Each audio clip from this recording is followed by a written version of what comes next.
Bonjour, je reçois aujourd'hui Jacques Dallet, auteur du livre Cold Cases, un magistrat enquête, qui est préfacé par le ministre de la Justice, Éric Dupond-Moretti.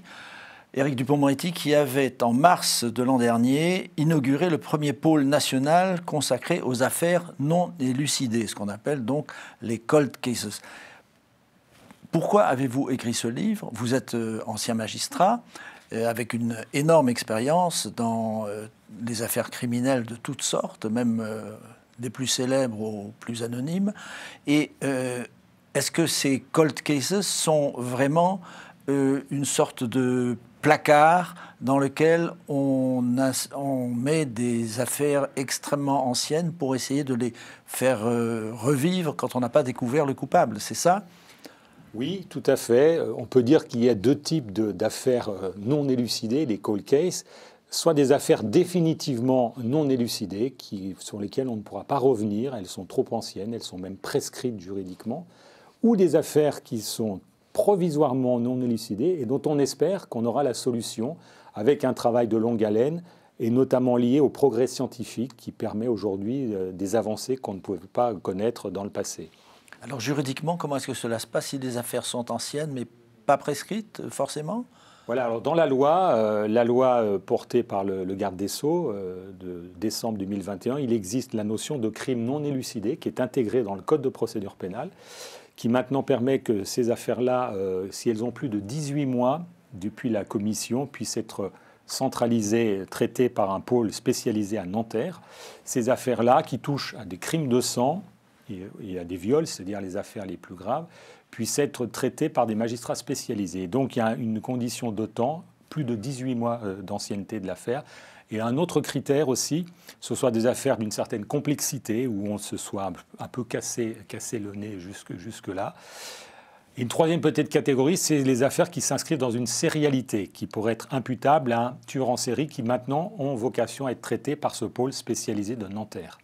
C'est l'arrivée de l'examen de l'ADN qui a permis de lancer, si vous voulez, cette recherche de cold cases et d'auteurs de crimes dont on pensait qu'ils auraient finalement l'impunité grâce au temps qui s'écoule. C'est ça, et aujourd'hui, on peut résoudre des affaires anciennes qui remontent à plus de 30 ans grâce à la découverte d'un ADN qu'on ne connaissait pas à l'époque et qui a été conservé sur un support. Et c'est une exigence qu'on ait bien conservé une pièce à conviction, qui puisse être examiné ou réexaminé à la lumière du progrès scientifique pour déterminer si on peut identifier une empreinte génétique qui peut être celle de l'auteur ou d'un de ses proches. Et ça a permis de progresser considérablement dans la résolution d'affaires anciennes. Alors votre livre est vraiment très intéressant et vous citez un nombre incalculable pratiquement de cas mystérieux. Et peut-être que vous pourriez nous rappeler ceux qui vous ont davantage marqué. Est-ce que votre intérêt pour ce genre d'affaires remonte au début de votre carrière ou c'est finalement Oui, j'ai démarré dans le métier de magistrat comme juge d'instruction, une fonction que j'ai exercée avec passion pendant 10 ans. Et lorsque j'ai quitté cette fonction, j'étais en poste à Lyon. À l'époque où l'ADN commençait à faire son apparition, j'ai quitté mon cabinet en laissant 10 affaires de crimes de sang non résolues. Des crimes très divers, dont celui d'une jeune fille de 17 ans qui avait été violée et étranglée alors qu'elle rentrait chez elle pour prendre son bus en pleine journée à Lyon.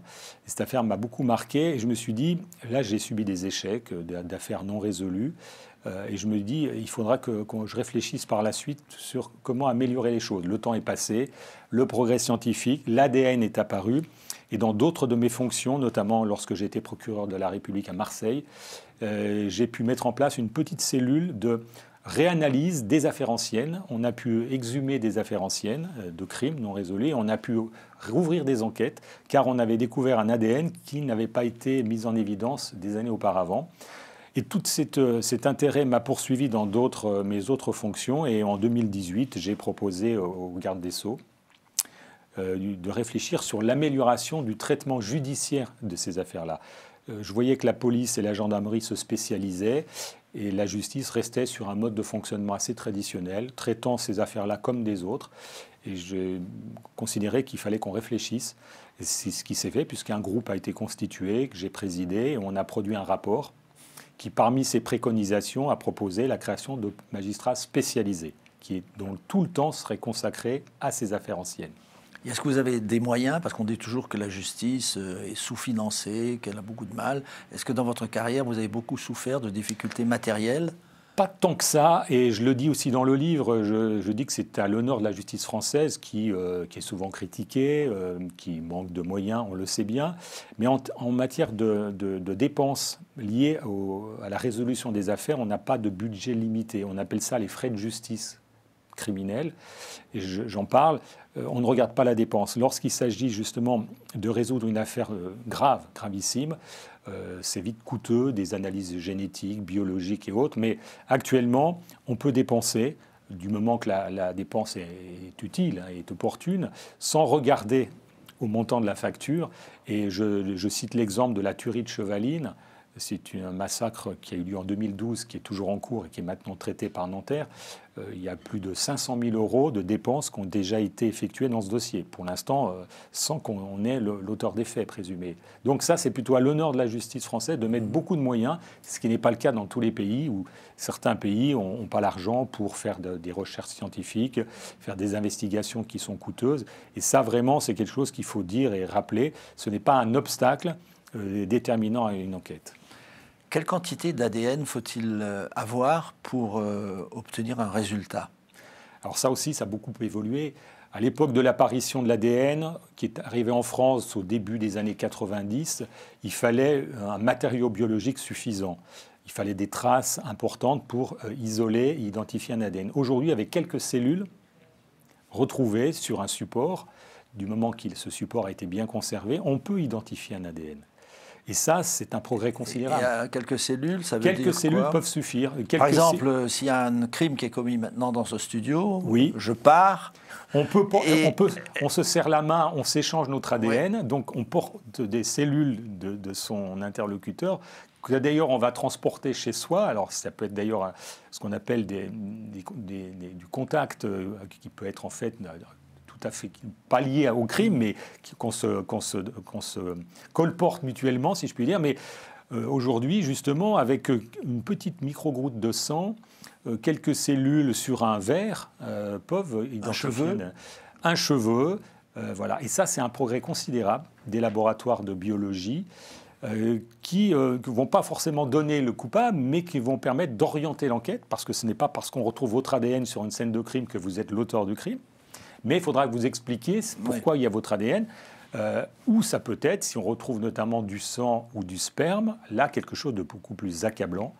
Et on pense à l'affaire de Norda-Lelandais, où c'est une micro-trace de sang retrouvée dans le coffre de son véhicule qui a permis de le confondre, puisque c'était le sang de sa petite victime qu'il avait transporté dans son véhicule. C'est vous qui vous êtes occupé de cette affaire ? Alors, je ne me suis pas occupé directement de cette affaire. C'était traité par un juge d'instruction à Lyon, mais j'ai été jusqu'au procès et le dossier a complètement basculé quand, quelques mois après l'interpellation de Norda-Lelandais, qui niait les faits, on a pu mettre en évidence cette micro-trace de sang qui l'a fait basculer dans les aveux, sans lesquels, et je pense qu'il aurait continué à persister dans ses dénégations, et ça fait basculer, puisque par la suite, il a accepté d'amener les enquêteurs sur le lieu où il avait abandonné le corps de la petite. Et ça, il a fallu que la science permette d'identifier cette trace de sang comme étant celui de la victime, mais aussi de penser à rechercher une micro-trace de sang sous le tapis de sol du coffre arrière. Et comment la tache de sang s'était-elle retrouvée là ? Parce qu'il avait transporté le corps de la petite et il avait pourtant nettoyé à fond son véhicule, mais il n'avait pas été jusqu'à soulever le tapis de sol. Et je pense que du sang avait dû couler de la bouche de la petite et s'est infiltré jusque sur la partie métallique du véhicule. Et ça, il a fallu que les enquêteurs de la gendarmerie, qui ont fait un gros travail, puissent mettre en évidence cette micro-trace qui aurait pu passer inaperçue, en disant on n'a rien retrouvé d'autre. Ça a été un exemple d'un progrès énorme, mais où la science et l'intelligence humaine doivent se combiner. Et vous faites aussi de nombreuses constatations sur la personnalité des assassins que vous avez fréquentés régulièrement. Y a-t-il un trait commun entre eux? Alors oui, j'en parle aussi. Tout le monde peut-il être un assassin? Je crois que oui, malheureusement. La banalité du crime, le meurtrier ordinaire, si on met de côté le tueur en série qui a un profil particulier, ou le tueur à gages, le tueur ou le criminel ordinaire, ça peut être monsieur tout le monde. On le voit au quotidien. Ça peut être le crime du mari sur sa femme, la bagarre dans une discothèque. La pulsion violente, elle est dans tout être humain, alors qu'évidemment l'alcool, la drogue peuvent libérer ces pulsions. Mais moi, dans mes rencontres avec les criminels que j'ai beaucoup fréquentés, soit comme juge d'instruction, soit comme procureur, j'ai vu des êtres ordinaires, avec quelquefois des parcours difficiles, hein, des enfances pas faciles, mais d'autres avec des enfances tout à fait normales, heureuses, et qui basculent un jour dans un crime d'impulsion. Et ça surprend toujours qu'on puisse, alors que rien ne prédispose forcément à un passage à l'acte criminel, un individu puisse tuer quelqu'un, souvent sous l'effet de la colère, vengeance, et un sentiment que je trouve toujours dangereux, c'est l'humiliation. Combien de crimes sont perpétrés sous le coup de l'humiliation? J'ai été humilié par mon conjoint, ça s'est trop souvent répété, humilié par mon voisin, humilié par mon employeur, humilié dans la vie, socialement, on me met de côté. Et donc je me venge et je tue, parce que je garde en moi une haine, une rancœur qui peut s'extérioriser sur une rencontre, un mot malheureux. Et ça, c'est, je dirais, des sentiments qui peuvent toucher tout individu. Avec les progrès de la science, avec l'ADN, est-il possible maintenant de commettre un crime parfait? Oui, alors et quelles précautions faut-il prendre? La notion de crime parfait est toujours discutée. Y a-t-il des crimes parfaits? Moi, je pense que oui. Alors, pour moi, un crime parfait est un crime qui n'est pas puni. Oui.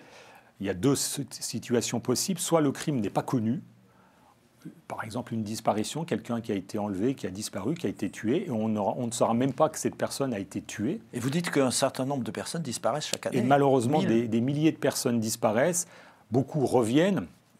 On a le droit de disparaître volontairement, mais d'autres peuvent se suicider, d'autres peuvent mourir accidentellement, et d'autres peuvent faire de mauvaises rencontres.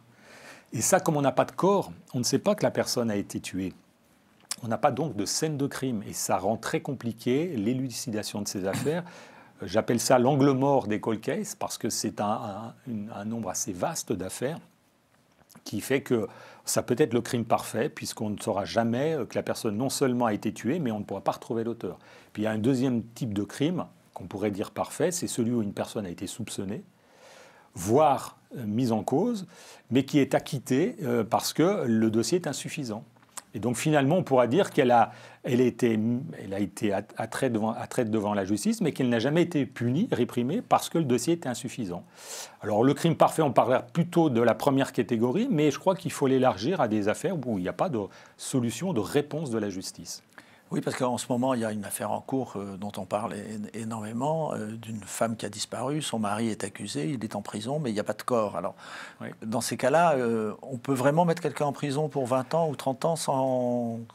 Il lui dit que sa femme est partie. Oui, alors ça, ce sera après, peut-être à la cour d'assises, si elle est saisie d'en décider.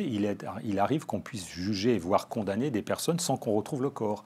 On a des exemples fameux d'affaires, l'affaire Agnolet, où la victime n'a jamais été retrouvée, lui a été condamné. On a jugé un tueur en série à Marseille pour 4 meurtres de 3 prostituées et une jeune fille dont on n'a jamais retrouvé les corps, mais il a néanmoins été condamné, parce qu'il y avait des éléments contre lui. Donc ce n'est pas une condition sine qua non, la découverte du corps, mais encore faut-il que le dossier rassemble suffisamment d'éléments pour amener une condamnation. Alors, les hasards du calendrier font que hier, on a découvert dans le parc des Buttes-Chaumont une moitié ou un torse d'une femme, donc sûrement assassinée, c'est pas un suicide. Et comment la police procède-t-elle alors dans ces cas? Alors, c'est ce qu'on appelle une scène de crime lorsqu'on découvre un cadavre ou un morceau de cadavre. Alors, on ne sait pas si le crime a eu lieu à cet endroit ou, ce qui est plus vraisemblablement le cas, si on a transporté un reste de corps. Et déjà, examiner ce corps, peut-être qu'il porte des traces de l'auteur, si c'est une personne qui a été coupée, découpée, etc. De voir d'abord qui est la victime, c'est d'abord la première démarche, d'identifier la victime, ce qui n'est pas toujours facile.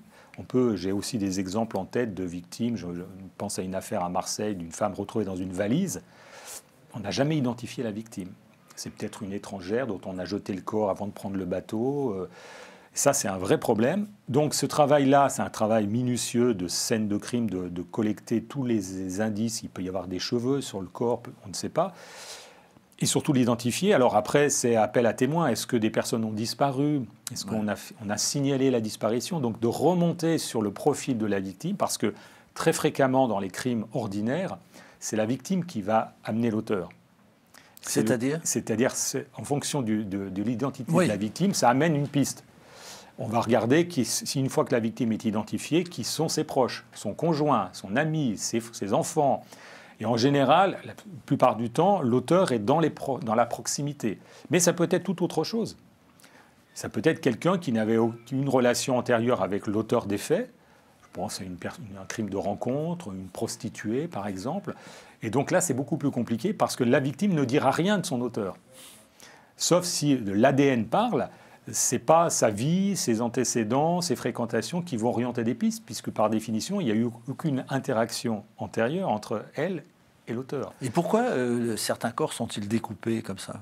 Quelle est la motivation du criminel? criminel? Le dépeçage a toujours existé. On a vu des personnes qui n'étaient pas des sadiques particuliers pour pouvoir se débarrasser du corps, couper en morceaux leurs victimes. Dans l'histoire du crime, et j'en parle dans le livre, le dépeçage est assez fréquent. Alors, le boucher a peut-être une habitude de manipuler des couteaux, mais la tentation, c'est de se dire comment... Parce que ce n'est pas si facile de se débarrasser d'un corps. C'est lourd, le porter. Donc, ce qui paraît assez simple, c'est le découper. Mais le problème, c'est que vous laissez beaucoup de traces de cela si vous le faites chez vous. Vous allez transporter un corps dans quoi? Dans des valises, dans des sacs. Puis si vous avez un véhicule, vous pouvez laisser des traces. Ce n'est pas si facile. Et ça a toujours été un moyen assez basique de disparition. Mais il arrivait assez souvent que l'auteur des faits, laissant ses traces, soit confondu. Il y a aussi un aspect intéressant dans votre livre, parmi d'autres tout aussi intéressants, qui concerne la peine de mort et son abolition. Oui. Et la peine de mort était entourée d'un cérémonial très particulier. Elle existait depuis des temps immémoriaux. Pensez-vous que c'est une bonne chose de l'avoir abolie? Oui, je crois que c'était une évolution naturelle. Donc en France, c'est 1981 qui a été la date charnière. D'ailleurs, il y a eu 4 ou 5 condamnés à mort qui ont eu la vie sauve grâce à cette abolition de la peine de mort. Et on peut penser qu'aujourd'hui, un certain nombre de grands criminels auraient eu la tête tranchée si la peine de mort n'avait pas été abolie. Surtout que c'est une façon assez barbare de tuer les gens. Oui, voilà. Et c'était une autre époque. Tous les pays européens ont aboli la peine de mort. La plupart des pays du monde encore, mais pas tous. Un certain nombre d'États américains pratiquent la peine de mort, évidemment. Je crois qu'aujourd'hui, on ne peut plus considérer que c'est une mesure qui a encore une justification. Et en plus, à l'époque, la peine de mort, le verdict des cours d'assises était sans appel. Oui, c'est ça qui était étonnant. On risquait la mort sans possibilité de contester. Il y a sûrement eu des erreurs. Bien sûr. Des innocents qui ont été exécutés. Sans doute, ou des personnes qui ont été condamnées à mort, qui n'auraient pas été exécutées si elles avaient pu faire appel de ce genre de choses. Et donc, c'est une autre époque. Ça renvoie à des pratiques du passé où les choses étaient acceptées, acquises, mais on a bien vu quand même dans les dernières années que le nombre de condamnés à mort était assez peu élevé. Donc les années 50 ont tué beaucoup et après il y a eu beaucoup de grâces prononcées par les différents présidents de la République. Donc c'était une mesure qui diminuait et le dernier a été exécuté en 1977. Et donc ça remonte maintenant déjà assez longtemps et je ne crois pas qu'on puisse revenir sur cette Oui, d'après les sondages, il y aurait toujours l'actualité ramène à des crimes atroces, des meurtres d'enfants et on revient toujours sur le débat. Mais la France maintenant a adhéré à des traités internationaux, est liée par des conventions, donc je vois mal qu'on puisse revenir en arrière. Et vous revenez aussi sur l'histoire de la peine de mort, à propos notamment des parricides, parce que la peine de mort était exécutée de façon différente selon le crime. Les parricides, c'était un crime effroyable. Le parricide, c'était tuer celui qui vous a donné la vie. C'était un crime puni de la peine de mort avec des amputations du poing, etc. D'ailleurs, les régicides, ceux qui portaient atteinte à la personne du roi, étaient considérés comme des parricides. C'est le père de la nation qui était tué, donc il méritait les plus durs châtiments. Et ça, l'assassin d'Henri IV, il a... Voilà. Damien, qui a tenté de tuer Louis XV, Ravaillac, ont subi des tourments abominables, écartelés et tout. Et donc les parricides étaient punis très très sévèrement. C'était le crime effroyable qui existe toujours aujourd'hui. Il arrive, et j'en ai connu, des affaires de parricides, des affaires terribles, mais évidemment, c'est le régime normal qui s'applique à eux. Il n'y a pas... C'est une infraction quand même qui est punie de la réclusion criminelle à perpétuité, le crime sur le conjoint, sur la descendant ou l'ascendant, mais qui reste encore prononcée aujourd'hui, cette condamnation, mais sans tout le cortège de supplices qui était décidé, ordonné à l'époque. Alors à propos de choses qui nous paraissent étranges, vous racontez aussi et vous parlez de cette exposition de cadavres à la morgue, ou qui était publique à une certaine époque. Comment expliquez-vous que l'on puisse aller défiler devant des cadavres en plein Paris? C'est ça. Je cite Émile Zola qui, dans Thérèse Raquin, lui, s'était beaucoup documenté sur cette exposition publique des corps. La Seine charriait beaucoup de corps à l'époque. Il y avait des suicides, des crimes de toutes sortes. Et pour identifier les cadavres, il fallait les montrer aux personnes. Et donc, depuis déjà longtemps, on exposait à la morgue de Paris, et c'était un lieu de spectacle, de promenade. On venait en famille voir des cadavres derrière une vitre, des cadavres blafards et autres qu'il fallait essayer d'identifier. C'est ce que raconte Zola, d'ailleurs, dans Thérèse Raquin, le livre que je recommande d'ailleurs. Et c'est quelque chose qui était vraiment le grand spectacle et qui aujourd'hui nous consternerait. Encore que je me demande si ça existait, s'il n'y aurait pas des gens intéressés par ça. Aujourd'hui, on n'en est plus là, heureusement, mais parce qu'on a des procédés notamment parce qu'on a l'ADN de la victime qui permet de l'identifier si on a une incertitude, ce qu'on ne connaissait pas à l'époque. Et la société était, c'est ce qu'on lit aussi dans votre livre, beaucoup plus violente dans les siècles passés. Oui, c'est-à-dire que la violence, la pauvreté était plus grande, la misère sociale, la misère sexuelle, la misère financière. Si vous allez au musée de la police, la préfecture de police de Paris, qui est très accessible au public, on voit dans des vitrines des objets qui servaient aux escarpes. Les escarpes, c'était des voleurs qui tuaient leurs victimes. Il y avait beaucoup de cambriolage. Et le cambrioleur ne se contentait pas de dévaliser sa victime, il la tuait, il lui fracassait la tête avec un casse-tête, une matraque, et on voit ça dans ce musée. Et on tuait beaucoup pour de l'argent. Des crimes sordides, de femmes souvent. Aujourd'hui, les choses ont bien changé. On est plus en sécurité. On tue encore, mais on tue beaucoup moins pour de l'argent. Il arrive qu'un commerçant soit assassiné pour de l'argent, ça peut arriver, mais c'est beaucoup plus rare. Je pense qu'on risque plus dans son milieu personnel, familial, que dans la rue. Une mauvaise rencontre, finalement, c'est plutôt le criminel, c'est quelqu'un qui vous connaît et avec lequel vous pouvez avoir un différend, malheureusement, un jour. C'est pas le malfrat dans la rue qui va vous donner un coup de gourdin. En tout cas, ce sera très exceptionnel. Le pays le plus sûr, pour ne pas être estourbi, c'est le Japon, d'après les statistiques que vous donnez? Les pays asiatiques. Alors, le Japon, qui a aussi des criminels, mais qui a une société où le collectif est très présent, où il y a une civilité sans doute plus grande, le Japon et les pays scandinaves qui ont un taux d'homicide un des plus faibles du monde, à la différence des États d'Amérique du Sud ou d'Amérique centrale, où là, le taux est extraordinaire. Et ces taux-là, on les connaissait en France il y a longtemps. Si on faisait le rapport entre la population et le nombre de crimes de sang, c'était beaucoup plus élevé. Et les États-Unis aussi, parce que les armes sont présentes partout, dans tous les foyers. Les Américains ont ce problème de la détention d'armes qui fait partie des droits individuels et malheureusement des tueries. Les tueries sont nombreuses. Et en France, comme on fait la chasse à la détention d'armes et au port d'armes, je pense que ça évite un certain nombre de crimes que connaissent malheureusement les Américains. Dans les cas très nombreux que vous avez eu à traiter, quel est celui que l'on pourrait mettre en lumière aujourd'hui qui résume un peu une affaire particulière? Ben, je pense toujours à cette affaire de cette jeune fille violée et étranglée à Lyon, qui est maintenant toujours en cours. Donc là, ça fait 30 ans maintenant que cette affaire a eu lieu, cette terrible affaire. Et j'espère qu'on aura un jour l'auteur de ces faits. Moi, c'est une affaire que j'ai instruite au début, qui m'a profondément marqué. J'ai vraiment le souvenir des parents effondrés littéralement quand il a fallu que je leur explique, voilà, l'enquête, ils en étaient... Enfin, et je me dis que si la justice peut, 30 ans après, apporter... je sais que la mère est décédée, on m'a dit même qu'elle était morte de chagrin, cette dame, qui me semblait d'ailleurs plus solide que son mari. Et apparemment, elle a beaucoup intériorisé toute cette espèce de souffrance. Et je me dis que nous devons, la justice lui doit, et ce dossier maintenant traité à Nanterre, on espère qu'un jour la réponse soit apportée. Le seul problème, c'est que plus le temps passe, plus il sera difficile d'élucider. Puis il y a une simple raison, c'est que l'auteur des faits peut lui-même être disparu. Je dis toujours que le temps qui passe, ça fait le bonheur du criminel, mais le malheur des victimes, malheureusement.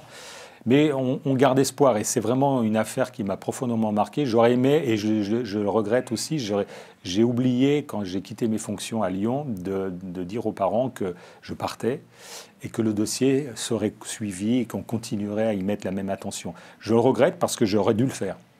Et je pense qu'aujourd'hui, la justice doit être beaucoup plus attentive dans les relations qu'elle a avec les familles, d'être beaucoup plus à l'écoute, leur expliquer où en est le dossier avec leur avocat, voilà, être plus accessible qu'elle ne l'est aujourd'hui. Et il y a un gros effort encore à faire sur ce plan-là.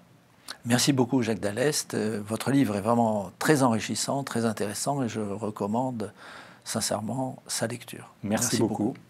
Merci à vous d'avoir suivi cette émission, et à bientôt.